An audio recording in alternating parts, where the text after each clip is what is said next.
தைரியப்படுத்த எங்களை அளவுக்கு அதில் நம்ம நேசிக்கிறதா நல்ல தரப்பண்ணி இந்த காலையிலே நமக்கு நன்றியோடு சொல்லிக்கலாம். இது நாளுக்காக நமக்கு நன்றி சுவாமி. நீ இவ்வளவு நேரமாக உங்களோட கூட எத்தப்படுவதாக ஸ்தோத்திரம். வசனத்துக்காக நாங்கள் ஜெபிக்கிறோம். கர்த்தாவே, ஆதியிலே வார்த்தை இருந்தது, இந்த வார்த்தை ஜீவனத்தில் இருந்தது, இந்த வார்த்தை தேவனாக இருந்தது. கர்த்தாவே, இந்த வார்த்தை தான் நீராண்டவரே. இந்த வார்த்தையின் மூலமாக நீங்கள் எங்களோடு பேசுகிறீர்கள். இதே நாளிலும் நீர் எங்களோடு பேசிக்கொண்டிருக்கிறீர்கள். ஸ்தோத்திரம் சொல்லுகிறோம். எங்களை நீர் சுவாமி நாளிலே இந்த வசனத்தினால் தைரியப்படுத்த ஸ்தோத்திரம். இந்த வருடத்தின் கடைசி ஞாயிறு சுவாமி கர்த்தாவே, நீர் எங்களோடு பேசப்படுகிறபடி நான் ஸ்தோத்திரம். நீ செய்த நன்மைகளை எங்களுக்கு உண்டாக்க போகிறபடி நான் ஸ்தோத்திரம். வசனத்தை கொண்டு வருகிற தேவதாசனுடைய கருத்துக்கு கொடுக்கிறோம். அவரை பொறுப்படுத்திக் கொள்ளும். அவர் மூலம் நீர் பேசும். அவருடைய நாமத்தை பேசும். அவருடைய ரகசியங்களை கற்றவே அவர் மூலமாக நீங்கள் வெளிப்படுத்தீர்கள்.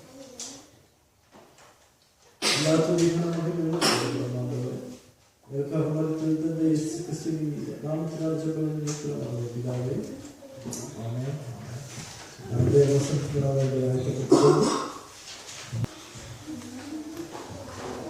எல்லோரும் அமர்ந்துக்கொண்டு கர்த்தருடைய நாம ஸ்தோத்திரம். மறுபடியும் உங்கள் மத்தியிலே வார்த்தைகளை கற்றுக்கொள்ள வருவதற்காக கர்த்தரை நான் ஸ்தோத்திரிக்கிறேன்.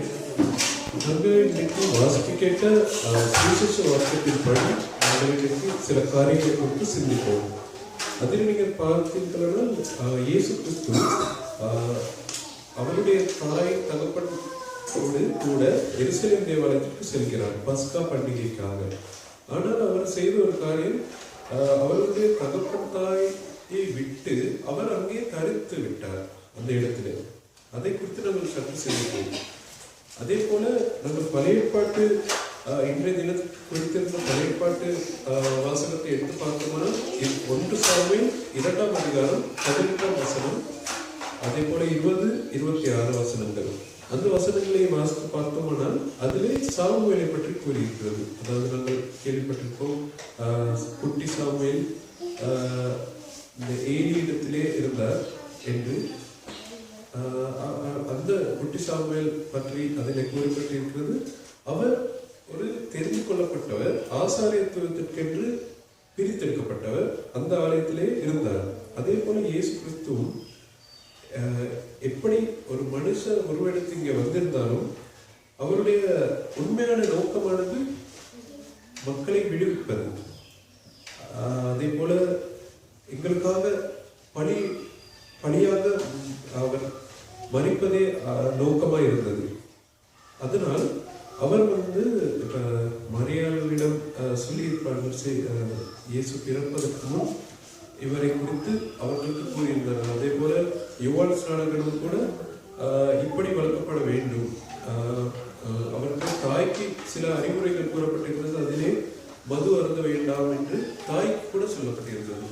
அப்படி அவர் வளர்க்கப்பட வேண்டும் என்று அவருக்கு சில அறிவுரைகள் வழங்கப்பட்டிருந்தது. அதுபோல நாங்கள் இப்போ சிந்திப்போம், நாங்கள் எல்லாம் செய்கிறோம். கடைசிக்கு பிறகு, அதாவது உலகத்தின் இறுதியில் நாங்கள் எந்த இடத்துக்கு நோக்கி செல்கிறோம் என்பதை தான் இன்றைக்கு நாம் பார்க்க போகிறோம்.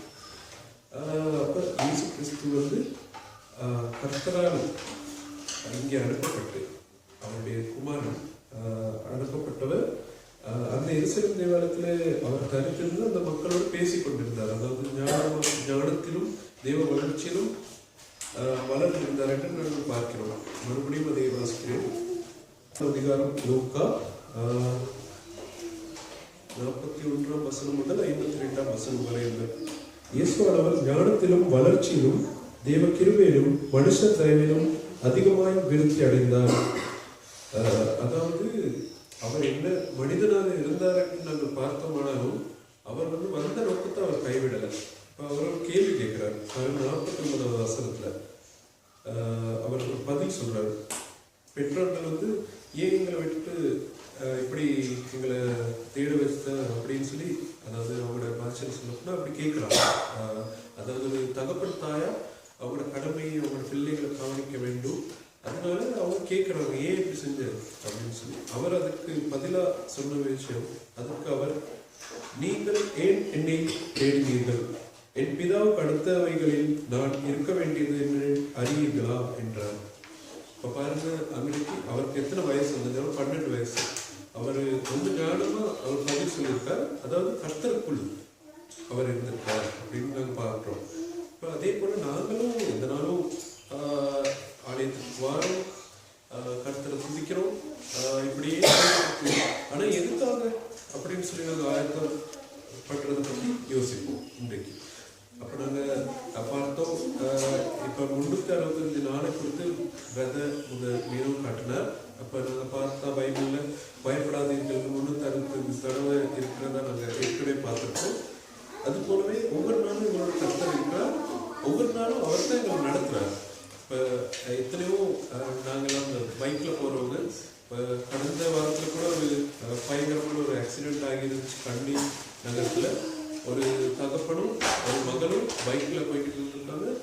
அந்த பைக் வலிக்கு அந்த பைக் விழுந்தோடு அந்த மகள் கேஸ் கடியில் அவங்களோட தலை அதில் அடிபட்டு அவங்க அன்றைக்கே செத்துட்டாங்க. அப்படி ஒரு காரியம் நடந்துச்சு. அதே கண்டி மாநகரத்தில் தான் சொல்லப்போனால் சகோதரி கூட ஸ்கூட்டர் வைக்கிறாங்க, சகோதரன் அவரும் ஸ்கூட்டர் வச்சுருக்காங்க, நானும் பைக் வச்சுருக்கேன். அப்போ பாருங்க, கர்த்தர் வந்து இதே கண்டி நகரத்தை எங்களை பாதுகாப்பாக கொண்டு சென்றிருக்காரு. அதனால தான் இன்னைக்கு பிரதர் சொன்னது போல நாங்கள் ஒரு விசேஷ நாளாக கர்த்தருக்கு நன்றி செலுத்துறது நாங்கள் கடமைப்பட்டிருக்கோம். நாங்கள் வந்து எல்லாத்தையும் வாங்கிக்கிறோம், ஆனால் நன்றி செலுத்துறதுன்னு சொல்லக்குள்ள கொஞ்சம் வீக் ஆகிடும், நாங்கள் மறந்துடுவோம். சில நேரங்களில் சந்தோஷப்பட்டுட்டு நாங்கள் விட்டுருவோம். எங்களுக்கு ஒரு காரியத்துக்காக நாங்கள் ஜெபிச்சுட்டு கிடைச்சோன்னு நாங்கள் கர்த்தரை மறந்துடுவோம். ஏன்னா அவருக்கும் தந்தார், அது நாங்கள் மறந்துடக்கூடாது. நாங்கள் இன்றைக்கு நினைக்கிறேன் எங்களுடைய ஜெப வேலைகளிலே நாங்கள் அதை குறித்து இன்றைக்கு விசேஷமாக நினைக்க போகிறோம், நினைவு கூற போகிறோம். நாங்கள் இந்த துதியை பற்றி இன்னும் கொஞ்சம் ஆழமாக யோசித்து பார்த்தா, ஏற்கனவே கடந்த வாரத்தில் நான் சொல்லியிருந்தேன், இந்த நாங்கள் ஆலயத்தில் வந்து துதிக்கிறோம். துதிக்காதவங்க இருந்தால் இங்கே துதிக்காதவங்க அங்கேயும் துதிக்க மாட்டாங்க, அப்படி ஒரு வார்த்தை சொன்னேன். அது வந்து நாங்கள் கடைசியில் எங்கள் ஒவ்வொருவரும் நாங்கள் தெரிந்து கொள்ளப்பட்ட பின், அதாவது நியாயத்திற்பின் பின் நன்மை செய்தவர்கள் யாரும், அதாவது தீமை செய்தவர்கள் எல்லாம் அக்கினியில் போடப்படுவார்கள், அதாவது நரகத்திற்கு தள்ளப்படுவார்கள். நன்மை செய்தவர்கள், அதாவது கர்த்தருக்கு ஏற்ற காரியங்களை செய்தவர்கள் எல்லாம், அவருடைய பிள்ளைகள் இடப்பட்டவர்கள் எல்லாம் தெரிந்து கொள்ளப்பட்டு அவர்கள் பரலோகத்தில் சேர்த்துக் கொள்ளப்படுவார்கள். அதற்கு என்ன நடக்கும்னா, ஒவ்வொருத்தரும் துதிப்பாங்க, அல்லேலூயா அல்லேலூயான்னு சொல்லி துதிச்சுட்டே இருப்பாங்க. அந்த அந்த கூட்டத்தில் நாங்கள் சேர்றது தான். இதனால நாங்கள் இப்போ கூட பாருங்க, எல்லாரும் சேர்ந்து ஒன்றாக பாடுவோம் அப்படின்னு பிரதர் கூட சொன்னார், முந்தி ஃபாதர் கூட சொன்னார். இதுக்கு முதல் எல்லா சபையிலையும் பாடிக்கிட்டு இருப்போம். இப்போ ஏன் இதெல்லாம் செய்யணும் அப்படின்னு சொல்லி யாராவது யோசிச்சா இங்கே தான் போய்ட்டு முடியும். எல்லாரும் அந்த நாள் வரும்போது நாங்கள் எல்லாரும் துதிக்க வேண்டியவர்களாக இருப்போம், துதிச்சுக்கிட்டே தான் இருப்போம். 24 மணி நேரம் இங்கே உலகத்தில் ஒரு நேரோடு இருந்துச்சுன்னா அங்கேயும் அதே மாதிரி தான் 24 மணி நேரம் துதியாக தான் இருக்கும். அப்படி ஒரு துதிக்கப்படுற இடத்துல தான் கர்த்தர் இருக்கார். அப்போ நாங்கள் இந்த துதிச்சா மட்டும் போதுமா அப்படின்னு பார்த்தோன்னா அப்படியும் இல்லை. கர்த்தருடைய வார்த்தைகளுக்கு ஏற்றபடி நடக்கணும். கொலோசியர் 3:12 முதல் 17 கூறப்பட்டிருக்கிறது. இன்றும் சில காரியங்கள், அதாவது நாங்கள் பாருங்க, ஒருவரை ஒருவர் தாங்கி ஒருவரை ஒருவர் குறைபாடு உண்டானால் கிறிஸ்து உங்களுக்கு மன்னித்தது போல ஒருவருக்கொருவர் மன்னியுங்கள். அது மேலே என்ன சொல்லியிருக்குது? ஆகையால் நீங்கள் தேவனால் தெரிந்து கொள்ளப்பட்ட பரிசுத்தரும் பிரியருமாய் உருக்கமான இரக்கத்தையும் தயவையும் மனத்தாழ்மையும் சாந்தத்தையும் நீடிய பொறுமையும் தரித்து கொண்டு. அப்போ நாங்கள் இன்னும் யோசிச்சு பார்ப்போம், இப்படி துதிச்சுக்கிட்டே இருந்தால் மட்டும் போதுமா அப்படின்னு பார்த்தோன்னா அதுவும் இல்லை. இன்னும் சில காரியங்கள் குறித்து நாங்கள் கவனம் செலுத்த வேண்டியதாக இருக்குது.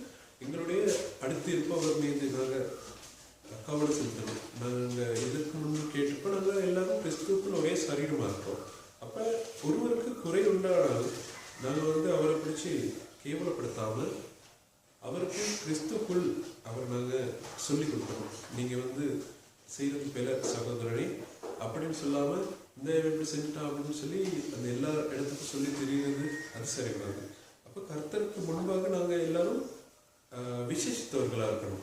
அதுதான் அந்த விசேஷித்தவர்கள். கொஞ்சம் வித்தியாசமாக இருக்கும். அதாவது பொதுவாக இப்போ நாங்கள் பார்த்தோம்னா எல்லாரும் செய்கிற ஒரு காரியம், ஒரு விஷயத்துக்கு எடுக்கிற முடிவு, அந்த என்னது பொதுவாக எடுக்கிற முடிவு இல்லாமல் நாங்கள் எடுக்கிற முடிவு கொஞ்சம் வித்தியாசமாக இருக்கும். இப்போ என்கிட்ட கூட ஒரு சகோதரி கேட்டால் ஒரு கேள்வி, என்ன ஒரு பணம் ஒருத்தர் களவெடுத்துட்டார், அதை நான் கண்டுபிடிச்சி, ஆனால் நான் அவர்கிட்ட ஒன்றும் கேட்கல. நான் அந்த சகோதரிக்கிட்ட அந்த விஷயத்தை பகிர்ந்து கொள்ளக்குள்ள அந்த சகோதரி என்கிட்ட ஒரு கேள்வி கேட்டாங்க, நீங்கள் அவரை மன்னிச்சிட்டீங்களான்னு ஒரு கேள்வி கேட்டாங்க. இப்போ அதே பொதுவாக ஆட்கள் கேட்டால் என்ன கேட்பாங்க, அவர் நீங்கள் என்ன செஞ்சீங்க, போலீஸில் பிடிச்சி கொடுத்தீங்களா, இல்லாட்டி அவரை அடிச்சிங்களா, இல்லாட்டி அந்த சளி கடிச்சிருச்சா, அப்படி கேட்பாங்க. அவங்க கேள்வி அது கிறிஸ்துவுக்கு பிரியமான ஒரு கேள்வியாக இருந்ததுன்னு நான் நம்புகிறேன். ஏன்னா அவங்க கேட்டது மன்னிச்சிட்டிங்களா அப்படின்னு. அது எனக்கு கொஞ்சம் ரொம்ப ஒரு வித்தியாசமான ஒரு பதிலாக இருந்துச்சு. அப்படி நான் எங்களோட பதில் அப்படி இருக்கணும். அதை விட்டுட்டு அடிச்சிட்டிங்களா அப்படி இருக்கக்கூடாது, அவர் என்ன செஞ்சீங்க அந்த மாதிரி இல்லை. நாங்கள் விசேஷித்தவர்களாக இருக்கிறோம், கர்த்தருக்கு முன்பாக பரிசுத்த கூட்டமாக இருக்கிறோம் அப்படின்னு நாங்கள் பார்க்குறோம். அப்போ இந்த சாமுவேல் கூட அந்த ஆலயத்தில் இருக்க அவரை பார்க்கறதுக்கு அவர் அம்மா வராங்க, ஆனால் அவர் கூட்டிகிட்டு போகல. அவரை வந்து சர்ச்சுக்குன்னு கொடுத்தாச்சு. கொடுத்ததுக்கு பிறகு அவர் திருப்பி அவங்க பார்க்கறதுக்கு வராங்க, அவருக்கு ஏதாவது செய்யணும்னு நினைக்கிறாங்க, அவர் தச்சு கொடுக்குறாங்க உடுப்பு. அவர் நான் நினைக்கிறேன் சாதாரணமாக அப்படி இருக்கிறவங்களுக்கு உடுப்பு கிடைக்காது. அப்போ அவங்களோட தாய் வந்து அவருக்கு உடுப்பணும் தைச்சிட்டு வராங்க, சின்ன உடுப்புன்னு சொல்லி போட்டுருச்சு. சாமுவேல் 1 சாமுவேலில் 2ஆம் அதிகாரத்தில். அப்போ அப்படி நாங்கள் பார்க்குறோம், விசேஷித்தவர்களாக இருக்காங்க. அதற்கென்று கொடுத்ததுக்கு பிறகு நாங்கள் இப்போ கூட எங்களோட குடும்பங்களில் ஊழியத்துக்குன்னு சொல்லி நாங்கள் எதையாவது ஒன்று கொடுத்துட்டு, நான் பார்த்துருக்கேன் சில சபைகளில் ஏதாவது பொருளை கொடுத்துட்டு நான் தான் கொடுத்தேன், இந்த கிளாக் நான் தான் வாங்கி கொடுத்தது, இந்த பெஞ்ச் நான் தான் வாங்கி கொடுத்தது அப்படின்னு சொல்லி சொல்லுவாங்க. நான் பார்த்துருக்கேன். அது ஒரு தவறான விஷயம். சில நேரங்களில் நாங்கள் பார்ப்போம், அப்படியே செய்யக்கூடாது. அதே போல் ஊழியத்திற்குன்னு அர்ப்பணித்ததையும் பெருமையாக சொல்லக்கூடாது. அது ஒரு அர்ப்பணிக்கப்பட்டதாக இருந்தால் அதை கர்த்தருக்கு மகிமை உண்டாகும்படி அதை சொல்லணும். அதை விட்டுட்டு நான் எல்லா பிள்ளையும் நான் கொடுத்துட்டேன், சர்ச்சுக்கே கொடுத்துட்டேன் அப்படின்னு சொல்லக்கூடாது. அப்போ நாங்கள் நல்லா நினைவு வச்சுக்கணும். அதுக்குள்ளாக எங்களை பெருமை பாராட்டிக்கிற கூடாது. இப்போ எனக்கு தெரிஞ்ச ஒரு சகோதரன் நான் சந்திச்சு அவங்க வீட்டுக்கு போனோம்னா நிறைய மியூசிக்கல் இன்ஸ்ட்ருமெண்ட்ஸ் இருந்துச்சு. ஒரு கிட்டார், 3 கிட்டார் இருந்துச்சு, 2 ஓவன் இருந்துச்சு, கொம்பு இருந்துச்சு, பொம்பு இருந்துச்சு. அப்போ நான் அதை பற்றி கேட்டுக்கிறதுக்குள்ள அவர் சொன்னார், இது நான் ஊரில் எல்லாரும் கேட்பாங்க, நான் கொடுக்க மாட்டேன். அந்த நேரம் நாங்கள் நினைக்கலாம், என்ன இவன் என்ன இதை கூட தரமாட்டானா ஒரு கிறிஸ்தவனுக்கு. ஆனால் அவர் எடுத்த முடிவு நான் சரின்னு சொல்லுவேன். ஏன்னா அந்த இசைக்கருவிகள் கூட கர்த்தர்க்கென்று அர்ப்பணிக்கப்பட்டதாக இருந்தால், கர்த்தர்க்கென்று நாங்கள் பயன்படுத்துகிற ஒரு பொருளாக இருந்தால் அவருக்கே மட்டும் பயன்படுத்தணும். அப்போ இப்போ நம்ம பொருள்களை பற்றி பார்த்தோம். எங்களோட உடலை நாங்கள் கர்த்தர்க்கென்று அர்ப்பணிச்சுட்டா வேறொரு பொருளுக்கு, வேறு எந்த ஒரு தீமையான காரியத்துக்கும் எங்களோட உடல் போகக்கூடாது. எங்களோட வார்த்தைகள் பயன்படுத்தவும் கூடாது. எங்களோட வார்த்தைகள் கூட கர்த்தரை வெளிப்படுத்துறதா இருக்கணும். எப்படி அது கீழே பாருங்க, 17 கொலோசியர் 3:17. வார்த்தையினாலாவது கிரியினாலாவது நீங்கள் எதை செய்தாலும் அதை எல்லாம் கர்த்தராகிய இயேசு கிறிஸ்துவின் நாமத்தினாலே செய்து அவர் முன்னிலையாக பிதாவாகிய தேவனை ஸ்தோத்திரியுங்கள்.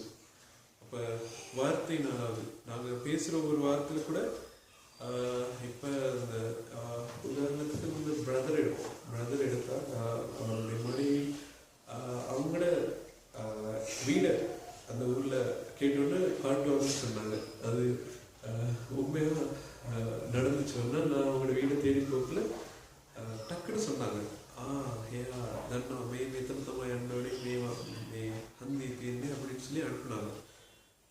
இதே நாங்கள் எப்பயும் கர்த்தர்க்கென்று அர்ப்பணிக்கப்பட்டவர்களாக பரிசுத்த கூட்டமாக யோசிச்சுக்கிட்டே இருக்கணும் எந்த நாளும்.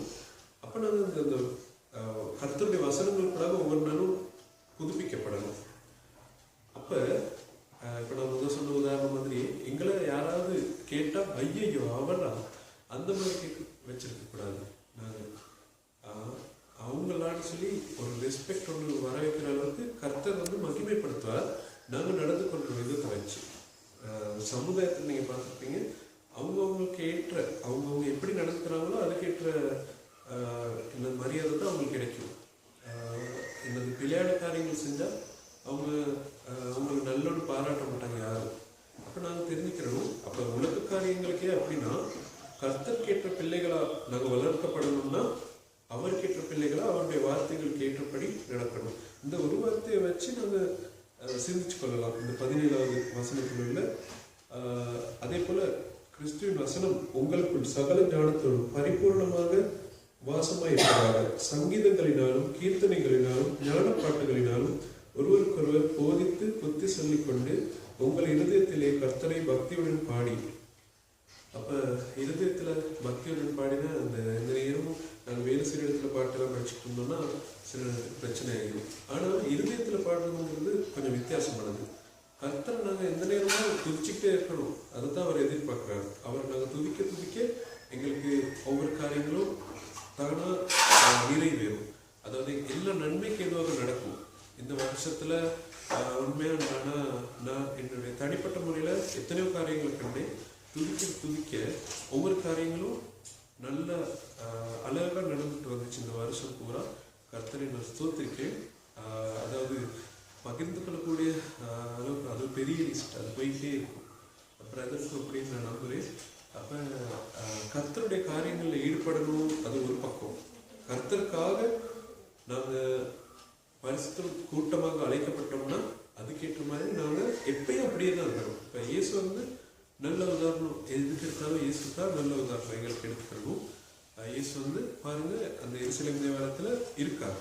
அந்த மக்கள் தேடி வராங்க, எங்க காணாம போயிட்டீங்களே. அவர் வந்து அவரோட காரியத்தை சரியா செய்ய பார்க்குறாரு. நாங்களும் அப்படித்தான், எப்படியும் மறந்துடக்கூடாது. நாங்கள் எந்த நிலைக்கு போனாலும் கர்த்தருக்கு மகிமை ஏற்படுத்தக்கூடிய மாதிரி நாங்கள் நடந்துக்கிறோம். அதை நான் இன்றைய வார்த்தை பகிர்ந்து கொள்ளக்கூடாது உங்களோட பேசுகிறேன். கர்த்தருக்கு ஸ்தோத்திரம்.